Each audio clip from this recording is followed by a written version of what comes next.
ज्यादा डर नहीं लग रहा कहीं आपको भी जो है कोई टीएमसी का नेता जो है आपके घर पे भी आपके लिए कफन भेज दे? हम तो डरना क्या है, डर के आगे जीते ही सोच के चलते हैं। हम भूतपूर्व सैनिक है देश के। हम गोला बारूद पिस्तौल सब कुछ देख के यहाँ पर आया है। जान से क्या, जान आज है तो कल नहीं है। क्या चाहते इस बार? कह रहे नरेंद्र मोदी के टीएमसी को उखाड़ फेंकना है। हाँ जरूर, जनता प्रतिज्ञाबद्ध हो गया है, परिवर्तन संकल्प निकल गया है। अभी आएगा सुशासन का सरकार, भाजपा का सरकार। भाजपा के कार्यकर्ता के ऊपर ये लोग अत्याचार करेगा। ऑफिस में, पार्टी ऑफिस में डेरा डाल के बैठेगा, कब हमला करेंगे। कार्यकर्ता के घर में सफेद साड़ी भेजेंगे, फूल माला भेजेंगे, जैसे बीरभूम के नानूर में भेजा गया। एक रैली निकल रहा है। कह रहे कि बीजेपी कार्यकर्ताओं के घर पे सफेद साड़ी भेजा जा रहा है और सफेद चादर भेजा जा रहा है। हाँ, बीरभूम के नानूर में हुआ 3-4 दिन पहले, जो सीपीएम जमाने में होता था। साईबाड़ी में रक्तों का भात खिलाया गया माँ को। कहीं पर भी धर्म का या अपना कोई बड़ा मकान का काम होगा तो उसके लिए राज्य सरकार का परमिशन लेना पड़ेगा। कुछ दिन पहले जो बाबरी मस्जिद के ऊपर इतना बयानबाजी, इतना बनाने का जो काम चल रहा है, ममता बनर्जी का दम है तो आप लोगों के माध्यम से बोल रहा हूँ, उसको 3 से लेकर 4 दिन के अंदर बंद करा के दिखाए तो तब समझूंगा कि उनका राज्य में किस प्रकार का चल रहा है, उनका कार्यकर्ता क्या सोच रहा है। मतलब आप कह रहे हैं कि ममता बनर्जी में इतनी हिम्मत नहीं है कि वो बाबरी नहीं बंद करवा? एकदम नहीं है। नमस्कार, आप देख रहे हैं 99 खबर और मैं हूं आपके साथ विनायक कुमार। देखिए, पश्चिम बंगाल में अमित शाह ने आकर एक बार हुंकार भर दिया है। अब कहा जा रहा है कि ममता बनर्जी का गला सूखने लगा है। जिस पश्चिम बंगाल के अंदर इतना पानी है, आज ममता बनर्जी प्यासी बैठी है, क्योंकि सवाल उठ रहा है कि पश्चिम बंगाल की जनता इस बार परिवर्तन के मूड में है। पश्चिम बंगाल की जनता बदलाव चाहती है, क्योंकि कहीं ना कहीं यहाँ पर भारतीय जनता पार्टी के तमाम कार्यकर्ता जो जमीन पर डटे हुए हैं, लड़ रहे हैं, अब उन्होंने भी जो है खुलकर टीएमसी का विरोध करना शुरू कर दिया है। साफ तौर पर कई जगह पर भारतीय जनता पार्टी के कार्यकर्ताओं को डराया गया, धमकाया गया। इन तमाम मुद्दों पर बातचीत करने के लिए इस वक्त हमारे साथ एक्स आर्मी विमंदा है, जुड़ेंगे, बातचीत करेंगे। विमंदा, नमस्ते। क्या कहेंगे? जो अमित शाह कह रहे सीधा सीधा कि इस बार जो है जितना भी भारतीय जनता पार्टी के कार्यकर्ताओं पर अत्याचार हुआ है, उनको जो है जमीन में से भी उखाड़ के निकालेंगे। उनका कहने का मतलब है वो करेंगे, ठीक है, तभी ना उन्होंने दिल से और प्रतिज्ञा के साथ ये बात बोले हैं। जिस प्रकार से विगत विधानसभा निर्वाचन से लेकर आज तक भारतीय जनता पार्टी के कार्यकर्ता के ऊपर, बंगाल में लोकतंत्र के ऊपर लोकतंत्र का हनन किया गया, कार्यकर्ता का किया गया, अत्याचार किया गया, उनको घर को तोड़ा गया, ये चिंता का विषय था। और वो हमारे भारतीय जनता पार्टी के राष्ट्रीय अध्यक्ष रह चुके हैं, वर्तमान में गृह मंत्री है, तो उनके मुंह में ये बात बोलना, ये तो हम चाहते थे, हमारे जैसे कार्यकर्ता ऐसे चाहते थे कि ऐसे जोशीला शब्द के साथ बंगाल में परिवर्तन का आगाज हो, जहां पे हर एक कार्यकर्ता के मुंह से आगाज के साथ निकले, प्रतिज्ञा के साथ निकले कि परिवर्तन जरूरी है। क्योंकि खोद के निकालने का मतलब है कि निकालेगा और निकालेगा। मतलब अमित शाह कह रहे हैं कि अब टीएमसी के जितने भी कार्यकर्ता है, नेता है, उन सबकी जो है अब कब्र खुदेगी। हाँ, उनका जन्म कुंडली तैयार हो गया है। पहले भी आप देख चुके हैं, इस राज्य का शिक्षा मंत्री, इस राज्य का खाद्य मंत्री सब जेल जा चुके हैं। अनुभूत मंडल जी इतना देर तिहाड़ जेल में काट के आया, किस लिए? जो घोटाला था, ठीक है। यहाँ पे कोयला बोलिए, बाली बोलिए, वो तो चलते रहता है। साथ में जब हम लोगों का हिंदुत्व का कोई भी प्रोग्राम होता है, कार्यक्रम होता है, दुर्गा पूजा बोलिए, काली पूजा बोलिए, जैसे इधर बोलता है कि धर्म अपना अपना उत्सव सवार, दीदी बोलते हैं धर्म जार जार उत्सव सवार। तो धर्म और उत्सव को अगर आगे रखना है आपको, उस हिसाब से आपके बयान पे ही काम करना है। खुद अपना आईन तोड़ता है, कानून तोड़ता है, खुद बनाने वाला ममता बनर्जी जो है यहाँ का मुख्यमंत्री जी, वही अपना आईन कानून तोड़ता है और मुर्शिदाबाद में होने नहीं देता है, हावड़ा में रामनवमी का रैली नहीं निकालने देता है, जगह जगह में मंदिर को तोड़ा जाता है। अगर ऐसा ही बात है कि उनका कहने का कि हाँ ठीक है, कार्यकर्ता जो है, तृणमूल का कार्यकर्ता जो है कुछ नहीं कर रहा है, तो अब मैं एक बात आप लोगों के मीडिया के माध्यम से क्लियर बात बोलना चाहता हूँ। ज्योति बसु के समय, जो हमारे भूतपूर्व मुख्यमंत्री रह चुके, उनके समय पश्चिम बंगाल में एक आईन आया था, कोई भी कहीं पर भी धर्म का या अपना कोई बड़ा मकान का काम होगा तो उसके लिए राज्य सरकार का परमिशन लेना पड़ेगा। कुछ दिन पहले जो बाबरी मस्जिद के ऊपर इतना बयानबाजी, इतना बनाने का जो काम चल रहा है, ममता बनर्जी का दम है तो आप लोगों के माध्यम से बोल रहा हूँ, उसको 3 से लेकर 4 दिन के अंदर बंद करा के दिखाए तो तब समझूंगा कि उनका राज्य में किस प्रकार का चल रहा है, उनका कार्यकर्ता क्या सोच रहा है। मतलब आप कह रहे हैं कि ममता बनर्जी में इतनी हिम्मत नहीं है कि वो बाबरी नहीं बंद करवा? एकदम नहीं है। अगर उनके अंदर मतलब हिम्मत है, मैं बोलता हूँ कोई भी टेक एन एक्शन, कोई भी लड़ाई का टेक एन एक्शन होता है 72 आवर्स, तो आज से लेके 3 दिन का समय लेके वो बंद करा के देखे, जो राज्य सरकार के नियम के मुताबिक है, क्या उन्होंने परमिशन लेके ये बना रहा है, एक आक्रमणकारी के नाम पे बना रहा है, और वही तृणमूल के वही लोग इसके लेके नहीं बोलेगा, इसको लेके नहीं बोलेगा, लेकिन हिंदू का कोई प्रोग्राम होगा तब बोलेगा। हिंदू के कोई कार्यकर्ता कोई प्रोग्राम में जाएगा, उसके ऊपर अत्याचार करेगा, भाजपा के कार्यकर्ता के ऊपर ये लोग अत्याचार करेगा। ऑफिस में, पार्टी ऑफिस में डेरा डाल के बैठेगा, कब हमला करेंगे। कार्यकर्ता के घर में सफ़ेद साड़ी भेजेंगे, फूल माला भेजेंगे, जैसे बीरभूम के नानूर में भेजा गया। एक रैली निकल रहा है। आप कह रहे हैं कि बीजेपी कार्यकर्ताओं के घर पे सफेद साड़ी भेजा जा रहा है और सफेद चादर भेजा जा रहा है। हाँ, बीरभूम के नानूर में हुआ 3-4 दिन पहले, जो सीपीएम जमाने में होता था।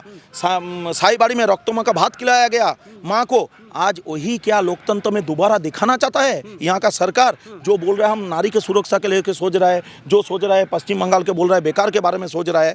ये लोग जब बोलता है ना, ये लोग करता नहीं है, सिर्फ झांसा देते रहता है। तो कफन भेजा जा रहा है। हाँ, ये कफन नहीं, कफन शायद इन्होंने अपना ही कफन गलती से अपना घर में ना रख के उनके घर में गलती से टांग के चला गया। तो दादा डर नहीं लग रहा कहीं आपको भी जो है कोई टीएमसी का नेता जो है आपके घर पे भी आपके लिए कफन भेज दे? देखिए, पश्चिम बंगाल के अंदर ये चीज नया नहीं है, इससे डरने का मतलब कोई बात नहीं है। हाँ। हम तो डरना क्या है, डर के आगे जीते ही सोच के चलते हैं। हम भूतपूर्व सैनिक है देश के। हाँ। हम गोला बारूद पिस्तौल सब कुछ देख के यहाँ पर आया है।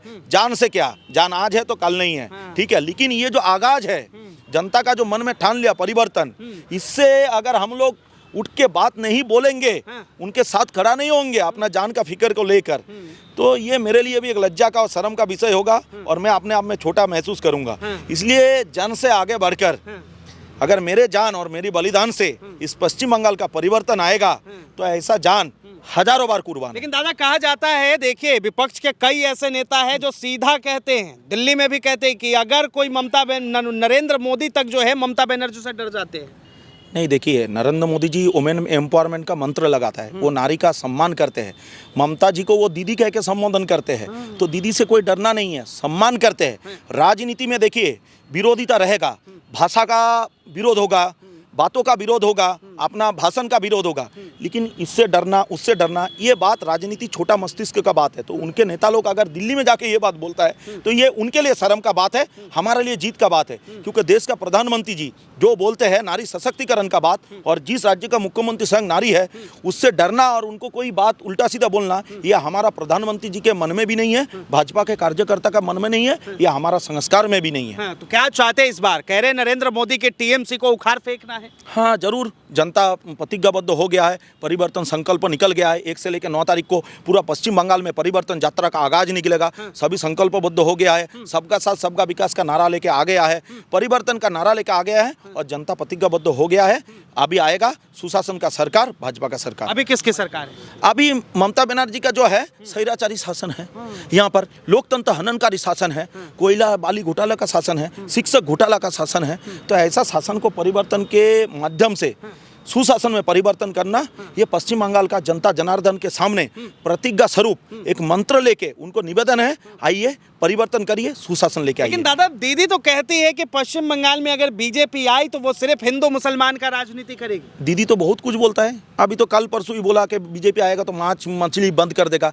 और देखिए, एक कहावत है, आप रुचि खाना और पर रुचि पहनना।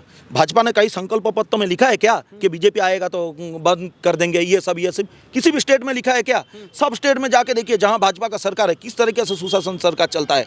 तो आदमी जब ये उल्टा सीधा राजनीति में बयानबाजी करता है तो वहाँ पे उसके हार तय हो जाता है। ये राजनीति में बोला गया है। राजनीति से हटकर जब सामाजिक माध्यम का भेद विभाग को लेकर बात किया जाता है तो उस आदमी का हार तय हो जाता है, उसका दल हार का तय हो जाता है। और ममता बनर्जी आज उल्टा सीधा बयान देके यही प्रूव कर रहा है कि उनका दल आने वाला विधानसभा निर्वाचन में हारने वाला है और हार गए हैं, और यहाँ पे भाजपा का सरकार बन गया है और बन रहा है। अच्छा, बन रहा है नहीं, बन गया जनता के मन में। ये मैं 100% के साथ आपको बोल रहा हूँ, जनता ने संकल्पबद्ध कर लिया, इस बार भाजपा का सरकार बना लिया और बन गया भी। और ममता बनर्जी को कहाँ देख रहे हैं फिर? ममता बनर्जी विरोधी आसन में बैठेगा अगर जीतेंगे तो। किसी पिछले बार तो शुभेंदु दा के अगेंस्ट में खड़ा होके हार गई है, फिर बाई इलेक्शन में जीत के आया, मुख्यमंत्री हुआ, बाई इलेक्शन में जीत के आया। मतलब दादा आप कह रहे हैं कि इस बार जो मुख्यमंत्री है पश्चिम बंगाल की ममता बनर्जी, इनका जमानत जब्त होने वाला है। जमानत जब्त, विरोधी आसन में शायद बैठेंगे अगर जीतेंगे तो। ये कंफर्म है? ये कंफर्म नहीं, ये प्रतिज्ञा के साथ तय हो गया। अरे देखिए, पश्चिम बंगाल के जनता के लिए जो है वो पसीना बहा रही है, यहाँ तक कि सुप्रीम कोर्ट में चली गई। बाप रे बाप, सुप्रीम कोर्ट में जब शिक्षक आंदोलन में बैठे थे अपना डीए के लिए, सरकारी कर्मचारी लोगों को जब डीए नहीं मिल रहा है उसको लेके बैठे थे, तब क्यों नहीं गए? जब एसआईआर प्रक्रिया को संपूर्ण करने के लिए निर्वाचन संस्था उनको बोला कि आप सहायता करिए, सहायता के माध्यम से उनका जो नेता लोग विरोध कर रहे थे उनके अगेंस्ट में खड़ा होकर क्यों नहीं गया? आरजी कर के समय बोन अभया के लिए उस समय क्यों नहीं गया? आप बताइए, उस समय क्यों नहीं गया सुप्रीम कोर्ट में? उस समय क्यों नहीं गया सुप्रीम कोर्ट में? ये चिंता का विषय है। तो अपना कुर्सी को बचाने के लिए जब आदमी पश्चिम बंगाल के जनता को नाम के लेके सर्वोच्च न्यायालय में जा रहा है, एक ड्रामा स्क्रिप्ट तैयार कर रहा है काला कपड़ा पहनकर सुप्रीम कोर्ट में रहकर, तो इससे सीधा साधा मैसेज जाता है कि वो डरी हुई है, उनका सरकार परिवर्तन में जा रहा है और विरोधी में आसन में वो लोग बैठ रही है।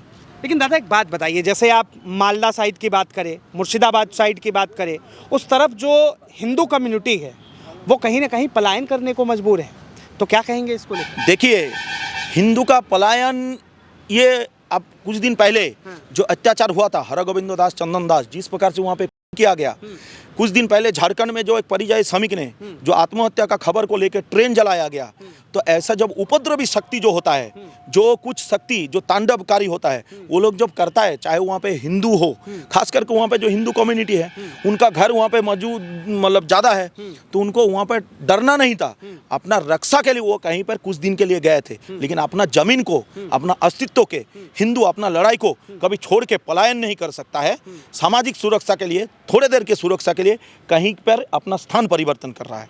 कई जगह पर हम घूम घूम के बात कर रहे थे लोगों से, तो ऑफ कैमरा लोगों ने बताया कि मुर्शिदाबाद साइड जो है गाय को भी कर खुलेआम मीट के जैसे बेचा जाता है। देखिए, स्लॉटरिंग करना, हम लोग गाय को माता मानते हैं, और जो माता हम लोग मानते हैं तो हम लोग कभी नहीं अपने माँ को होते नहीं देखेंगे।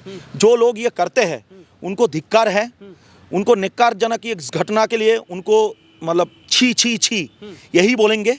ममता बनर्जी के पास अगर ऐसा मैसेज गया है और वो जानती भी है तो इनके अगेंस्ट में कोई कानून लेके नहीं आएगा। लेकिन वही मुर्शिदाबाद में हिंदू लोग कोई प्रोग्राम करेगा, दुर्गा पूजा, काली पूजा, उसके लिए बोलेगा तुम लोग इतना देर तक माइक नहीं बजा सकोगे। उन दूसरे जो कम्युनिटी है उनका कोई कार्यक्रम है, वो लोग आके पोस्टरिंग लगा देगा, आप लोग इतने बजे से इतने बजे तक वहाँ पर कार्यक्रम होगा तो आप लोग नहीं कर सकते। तो ममता बनर्जी ये सब के लेके कानून नहीं लेके आ सकता है क्या? अगर सामाजिक सुरक्षा का बात बोले, एक राज्य का मुख्यमंत्री का ड्यूटी क्या होता है? सामाजिक सुरक्षा, सामाजिक सुरक्षा के साथ धार्मिक सुरक्षा, धार्मिक सुरक्षा के साथ उस सामूहिक सुरक्षा का बात होता है। तो ममता बनर्जी को ये सब कानून लेके आना चाहिए था। जो बोल रहा है कि मेरा बंगाल मैं सुरक्षित रखा हूँ, लेकिन बंगाल को सुरक्षित वो नहीं रखा है। बंगाल को आज स्वैराचारी शासक के माध्यम से स्वैराचारी शासन में वो परिणत किया है। अच्छा दादा एक बात बताइए, पिछले चुनाव में हमने देखा कि ममता बनर्जी को जय श्री राम के नारे से दिक्कत हुआ, ममता बनर्जी को जो है यहाँ के हिंदुओं से थोड़ा बहुत दिक्कत है, ममता बनर्जी के राज्य में जो है गाय को लेकर चर्चा हो रही कि काटा जा रहा है तब भी कोई दिक्कत नहीं है। तो मतलब ऐसा क्यों कि जो भी सनातनी कार्यक्रम होता है उससे ही दिक्कत हो जाता है और जहाँ पर दूसरे धर्म का सब चीज़ चलता है वहाँ कोई दिक्कत? देखिए, दीदी तो पहले ही बोल चुके हैं कि उनके लिए जो दूसरे धर्म वाले ये दूधेल गाय है, और ये दूधेल गाय लोग दीदी का ये चालाकी समझ गया। रेड रोड में ऐसे करके नमाज पढ़ने से ना उनको जो वोट बैंक है वो लोग समझ गया कि हम लोग सिर्फ उनके पास वोट बैंक है, हम लोग सिर्फ उनके पास दूधेल गाय है। तो दीदी का ये डर इस तरह अपने दिल में बैठ गया। जो राज्यों में सोचिए कि आईटी के लिए, शिक्षा के लिए बजट 3 फिगर का होता है, वहाँ पे मदरसा के लिए बजट होता है 4 फिगर का, 5000 करोड़ के ऊपर बजट होता है। तो इससे सोच लीजिए कि दीदी के मन में क्या चल रहा है और किस प्रकार का डर चल रहा है। मतलब दीदी चाहती है मदरसा और बढ़े पश्चिम बंगाल। दीदी चाहती नहीं है। अच्छा। दीदी के मन का जो डर है वो डर दीदी को मतलब कहला रही है, ये बात करवा रही है ये बात। दादा एक बात बताइए, एसआईआर की प्रक्रिया चल रही है, एसआईआर को लेकर ममता बनर्जी विरोध करती है, कहती है हमारे पश्चिम बंगाल में ना ही तो कोई बांग्लादेशी है और ना ही रोहिंग्या, ना ही घुसपैठिया है। दीदी का ये तो जब से प्रक्रिया शुरू हुआ है, निर्वाचन कमीशन का स्वतंत्र प्रक्रिया जब से शुरू हुआ है तब से ही तो विरोध कर रहा है। हर एक जगह में ईओआरओ का, उसके बाद ईओआरओ का विभिन्न तरह का ऑडियो वीडियो हम लोग देख रहे हैं। उसको धमक चमक से डरा रहा है, जो अच्छे काम कर रहा है। जो मुरुगन सर है दक्षिण 24 परगना में, जो ऑब्जर्वर था, आईएएस IPS जो अफसर जितने लोग गए वहाँ पर, उनको भी डरा धमका रहा है। और निर्वाचन कमीशन जब नया नया नियम यहाँ पर लागू कर रहा है उनको होने भी नहीं दे रहा है, जिसके लिए वहाँ पर आधा सामरिक बाहिनी को निर्वाचन कमीशन को ऑफिस में तैनात कराया जा रहा है।